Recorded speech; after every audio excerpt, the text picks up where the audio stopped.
At just 15 minutes of runtime, Michael Keaton's Beetlejuice steals the show and is easily the best character in the film. But he's a manipulative, selfish, evil PDF file before it was trendy, and he's still a beloved character. And so I wanted to look at what makes a villain, or more accurately, an antagonist, good. Be real vague with that statement on purpose. So this film starts with our main characters, Adam and Barbara. They're a perfect happy couple, but this renter keeps pestering them to sell their house since it's made for a large family and they've been having trouble having kids. But all that doesn't matter because they die. So then a new family moves into the house. Adam and Barbara end up becoming ghosts, and they start to hate the family that moved in because they're destroying everything that they built. Also, the family can't see Adam and Barbara because they're ghosts, but the little girl can see them. Then Michael Keaton's character comes, and he's a very interesting character because if you say his name 3 times, he appears. But now I do feel like I should clear up that title. Beetlejuice is not a villain. He's an antagonist. Now you're probably wondering, what's the difference? Let me give you a dictionary definition. The antagonist is any character, group, or force that opposes the protagonist and creates conflict in the story. A villain is a type of antagonist who embodies evil. Wait a second. And has malicious intent. They are typically characterized by their immoral actions.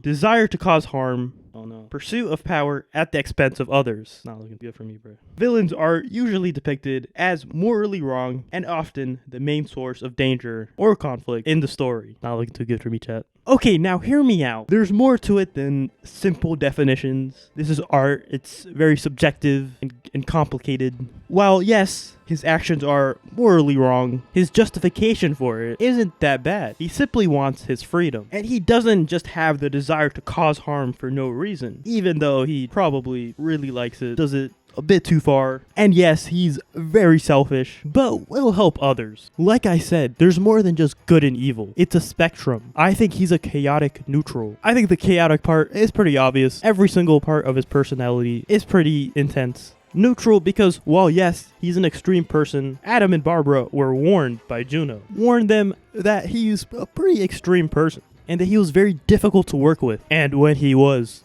difficult to work with, they act all surprised. That's like subscribing to my channel and being shocked that I keep putting good content in your sub box. Like, why would you expect anything less? Bad example.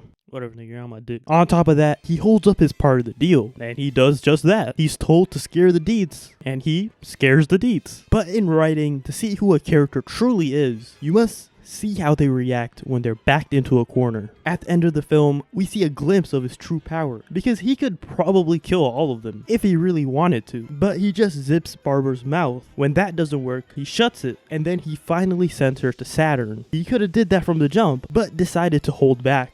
It really says a lot that Adam and Barbara are standing in the way of the one thing he truly wants, his freedom, and he still decides not to kill them. So that's why I think he's not a villain, only an antagonist. And on top of all that, he is a little bit sympathetic, if you think about it, because it's easy to forget that he was actually deceived by the other characters because he always kept his end of the deal, but they didn't. Now his part of the deal involved marrying a child bride, which is not good. Can't defend that at all. I mean, he's still pretty funny. He's a very comedic dude. He's very entertaining. And I think this is a very overlooked thing because in order to make characters like this work, you have to have a little thing called aura.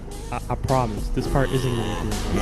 I think the amount of charisma that Michael Keaton exudes into the character makes him too funny and entertaining not to like. I feel like this point isn't really focused on too much, and actor's performance can dramatically change how much the audience likes the character. I mean, Killmonger is a great example. His writing is only alright, but Michael B. Jordan's performance is very good and very charismatic. An even better example is Omni-Man. J.K. Simmons' performance is very underrated. No one talks about it. And even though he's very evil, you always want to see him on screen, have a little bit of hope for him. Also, I haven't read the comics, but I do have my predictions. In contrast, Apocalypse from X-Men Apocalypse has very similar motivations to Omni-Man, but Oscar Isaac's performance felt very stiff and robotic.